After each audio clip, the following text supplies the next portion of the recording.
Pada kesempatan kali ini saya akan coba menjelaskan tentang teori balancing mesin satu silinder. Ini sebagai contohnya adalah punya sepeda motor Honda NF100 ya, seperti punyanya Supra Lama, Grand Astrea, Prima Star dan sebagainya. Nah, jadi nanti akan bahas tentang teori balancing. Balancing itu dimaksudkan untuk mengurangi getaran yang terjadi pada mesin sepeda motor yang bersumber dari adanya piston kemudian stang shaker ini, kemudian ada pin di sini, pin yang di big end-nya atau yang menumpuk di stang shaker bagian bawah.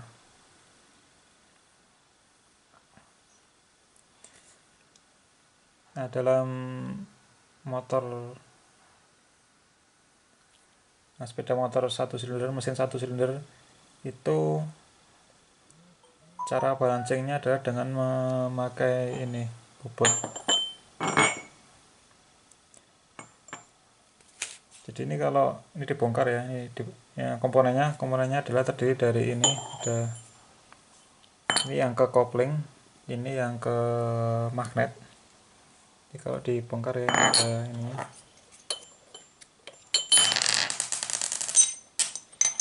Jadi kalau dibongkar ini ada yang ke kopling ini, yang ke magnet ya ini. Nah, nanti di antara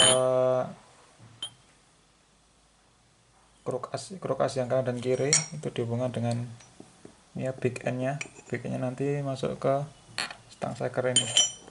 Nah, ini pinnya, ini pin masuk ke sini sekaligus dipasang ini, dan antara ini ada piringnya, jadi ini masuk piring sini baru sini. Nah, komponennya dari ini, depannya ada pin lagi, kemudian ke piston gitu, ini masuk sini. Nah, itu komponennya. Nah, teknik membalansnya ini kalau kita perhatikan di sini ada ini, jadi ini tidak rata lingkarannya.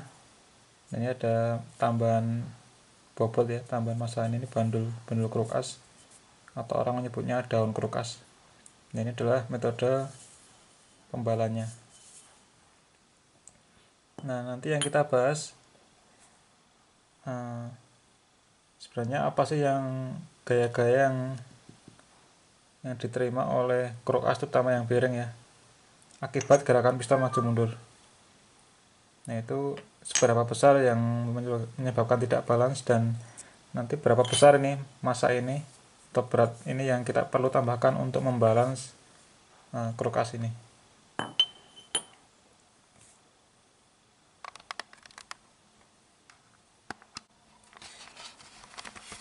Sebenarnya penyebab getaran pada mesin itu ada 3 jenis ya. Yang pertama itu karena unbalance atau tidak balance, itu yang tadi, jadi akibat gerakan piston naik turun, ya akibat ini pistonnya naik ke depan belakang ini, itu menyebabkan tidak balance.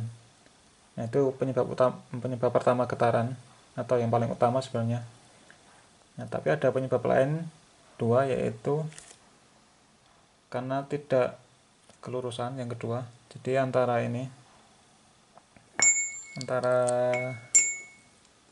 as yang ke kopling sama dengan as yang kemana itu tidak satu sumbu, jadi tidak satu garis. Nah, itu juga menyebabkan getaran. Contohnya gini, ini misalkan dipasang agak ke sana, di ketika berputar gini dia oleng. Nah, itu juga menyebabkan getaran. Nah, bisa jadi juga miring ini, kalau miring kita putar dia bisa dorong ke sana, ke arah sana, ke arah aksial istilahnya. Jadi kalau misalkan kita waktu masangnya tidak lurus, tidak satu sumbu, maka itu kalau dia ketidaklurusannya itu misalkan gini, Jadi dia kalau dari samping dia agak ke atas gitu, maka ketika dia berputar dia ini gini. Nah, akibatnya akan ada gaya atau getaran ke arah sana, ke arah putaran ini, ke arah putaran. Jadi dia akan putar ke arah sana, sana gitu. Nah, itu kalau ketidaklurusannya gini. Tapi kalau ketidaklurusan miring gini, itu kalau muter berarti gini. Kalau muter, kalau miring gitu ya, dia muter itu dia akan ada getaran ke arah sana, dorong sana. Nah, getaran itu jadi bisa mengikuti ini di arah radial atau bisa aksial. Nah, itu ketika kita masang tidak lurus atau tidak sumbu, tidak center. Nah, kemudian yang ketiga yang menyebabkan getaran pada mesin itu bisa jadi kausan dari komponen-komponennya, misalkan kausan bearing. Nah, bearing kan ini masuk ke ini ya, jadi bearing ini itu masuk ke sini dengan suaian paksa, jadi nanti ini dipaksa, maksudnya dipaksa ini masuk ke sini dengan paksa. Nah, itu kalau aus atau ini antara ini outer ringnya dengan lingkaran ini udah aus, maka akan kekocak. Nah, ketika ada gerakan itu berarti ada getaran. Nah, itu menyebabkan tambahan getaran pada mesin. Jadi penyebab getaran itu paling tidak ada 3. Yang pertama karena tadi ya unbalance, karena ada gerakan piston naik turun, maju mundur gini. Yang kedua ketika masanya tidak center, bisa gini atau bisa gini. Kemudian yang ketiga karena kausan misalkan pada bearing atau kerusakan pada bearing. Nah, semakin tinggi getaran, maka beban yang akan diterima oleh bearing akan semakin besar. Akibatnya pada bearing akan cepat rusak karena guncangannya terlalu besar. Dan mungkin tidak hanya bearing, tapi komponen-komponen yang lain juga menerima beban yang lebih besar ketika getarannya besar. Nah, itu menyebabkan kerusakan yang lebih cepat pada komponen mesin. Selain itu juga kalau getarannya tinggi itu juga akan mempengaruhi kenyamanan dari pengendara, karena semakin besar getaran pada krukas ini akan disalurkan ke crankcase, dari crankcase ke frame atau rangka, dari rangka ke pengemudi. Nah, maka getaran itu harus dibuat seminimal mungkin supaya beban komponen kendaraan itu sedikit dan juga nyaman untuk dikendarai. Sebagai dasar teori kita akan belajar tentang static balancing. Lawannya adalah dynamic balancing, dan kita tidak bahas dynamic balancing karena untuk mesin satu silinder kita cukup menggunakan static balancing. Nah, bayangkan ini ada sebuah piringan cakram yang tipis, kemudian ini rata ya, diameter tebalnya rata, dari sini ke sini rata semua. Maka ketika kita putar, maka karena masanya ini, asumsikan ini proses manufakturnya sempurna sehingga massa jenisnya itu seragam, maka ketika berputar maka ada gaya sentrifugal. Gaya sentrifugalnya di setiap titik itu akan sama. Setiap titik ini gaya sentrifugal.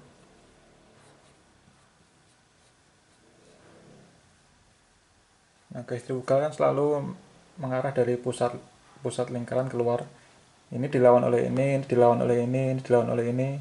Jadi saling menghilangkan, maka getaran yang ada di bearing ini, bearing ya, getaran yang ada di bearing itu minimal. Atau kalau ini sempurna, disnya sempurna, merata produksinya, massa jenisnya merata, maka getaran di sini 0. Karena gaya yang misalkan gaya yang ini dilawan oleh yang ini dilawan oleh ini, dan seterusnya. Nah, sekarang bayangkan kalau ini kita kasih massa seperti ini. Ini kita kasih massa. Ini ya, disnya tadi ini bearing. Kalau ini kita kasih massa tambahan, misalkan kita kasih baut, massanya M, secara R. Maka ketika ini kita putar, maka tadi yang ini kan yang disnya yang cakrannya ini kan seimbang. Nah, akibat dari 0 gaya total gayanya. Nah, ketika kita tambahin massa di titik sini, misalnya kita kasih baut, maka di sini akan timbul gaya sentrifugal. Gaya sentrifugal. Ingat bahwa rumus gaya sentrifugal untuk poros yang berputar adalah massa 1 massa kalikan kecepatan putar. Kecepatan putar berarti satuannya adalah radian per detik. Omega M omega kuadrat kalikan R. Nah, massa akibat kita tambahkan baut di sini itu tidak ada yang melawan. Nah, ini dinamakan dengan kondisi unbalance atau tidak balance atau imbalance. Nah, ini nama saya M1 ini disebut dengan imbalance mass. Nah, maka kalau ini kita putar, maka akan ada gaya yang menarik sepanjang masa ini berputar. Misalnya kondisi di sini, maka menarik sana. Berarti di bearing akan kedorong ke bearing sana. Kalau misalkan posisinya ini ketika berputar posisi di sini, maka gayanya itu akan ke sana dan ini akan mendorong bearing ke kanan. Begitu juga seterusnya, kalau ke bawah dia ke bawah. Nah, sehingga pada bearing itu akan selalu dikenai gaya sentrifugal ini yang arahnya itu besarnya sama tetapi arahnya berubah. Berubah arahnya sama dengan pergerakan dari massa ini. Ya, ini adalah kondisi yang unbalance karena ada massa imbalance. Ada yang massa yang menyebabkan tidak balance, maka akan timbul gaya sentrifugal. Nah, ini disebut dengan sistem yang belum seimbang atau tidak balance. Nah, kondisi tidak balance ini kalau dia ini terlalu ekstrim ya, maksudnya terlalu besar, maka kalau ini kita diamkan gitu, maka nanti dia massa yang unbalance akan turun ke bawah karena gravitasi. Jadi nanti kalau ini tidak kita putar, kita diamkan, maka ini akan cenderung ke bawah. Nah, kalau misalkan begitu juga kalau ini kita taruh di sini, misalkan posisinya awalnya di sini, ini kita tambah awalnya di sini, maka ketika diamkan dia akan turun sini, akan berhenti di titik bawah. Nah, posisi yang di bawah karena gravitasi itu bisa dikatakan ini adalah massa yang tidak balance atau yang disebut dengan massa atau imbalance massa yang menyebabkan tidak balance. Itu biasanya kalau dia terlalu besar itu bisa kita ketahui dengan posisi ketika kita diamkan. Nah, posisi yang selalu kembali ke bawah itu bisa kita asumsikan bahwa itu terdapat massa yang tidak balance di titik itu. Nah, cara untuk membuat cakram ini balance lagi adalah dengan menambahkan massa yang melawan gaya sentrifugal dari yang tadi, yang massa yang unbalance-nya tadi. Nah, kalau kita tahu lokasi ini ya titiknya, karena kita tadi sengaja kita kasih baut di sini, maka kita bisa tahu posisi massa unbalance-nya di sini. Nah, tadi karena adanya gaya massa M1 itu timbul gaya sentrifugal ya di sini. M1 omega kuadrat kalikan RR, jarak antara titik pusat dengan titik pusat baut yang kita tambahkan. Nah, supaya kita menghilangkan gaya sentrifugal ini, maka kita bisa tambahkan langsung di lawannya. Misalkan kita kasih taruh di sini, misalkan ini kasih M2 dengan sejarak R2, ini R1 ya. Nah, ini akibat gaya massa M kita tambahkan massa 2, maka ini akan juga muncul gaya sentrifugal sebesar M2 diputar ya, kecepatan putarnya omega kuadrat kalikan R2, ini tadi R1. Nah, kondisi seimbang atau balance itu jika gaya sentrifugal yang diakibatkan oleh massa 1 itu sama dengan gaya sentrifugal yang diakibatkan oleh massa 2. Nah, kita bisa hitung dengan secara sederhana bahwa gaya sentrifugal ini sama dengan gaya sentrifugal di sini. Maka ini M1 omega kuadrat kalikan R1 itu harus sama dengan M2 omega kuadrat kalikan R2. Nah ini bisa kita coret, maka M1 kalikan R1 sama dengan 2 kalikan R2. Nah, maka kondisi seimbang atau balan itu bisa kita temukan jika massa 1 kalikan R1, jadi massa yang unbalance dikalikan jari-jarinya itu harus sama dengan massa yang kita tambahkan M2 kalikan R2. Nah, maka M2 itu sama dengan M1 kalikan R1 bagi R2. Nah, ini. Maka kalau dengan cara ini, maka massa 2 yang harus kita tambahkan secara R2 adalah seperti ini. M1 massa yang tidak pernah tadi kalikan jari-jarinya dibagi dengan R2. Nah ini maka akan ketemu massa 2. Kalau kita tambahkan baut sebesar massa ini, maka ketika diputar itu kondisi getaran yang terjadi di bearing adalah sangat kecil atau mendekati 0 karena massa yang gaya sentrifugal yang ini akan dilawan oleh gaya sentrifugal yang M2. Nah, itu adalah konsep sederhana dari static unbalance. Nah, sekarang kita akan melanjutkan ke bagaimana gaya-gaya yang terjadi ketika sebuah kruk as dalam kondisi berputar akibat piston. Nah, sebagai tambahan ya, sebelum lanjut ke yang kruk as, ini kondisi seimbang tadi ya, bahwa M1 kalikan R1 itu sama dengan M2 kalikan R2 ini. Nah, maka kondisi ini ketika kita karena bearingnya kemudian cakram ini kita diamkan, dia akan diam, tidak berputar.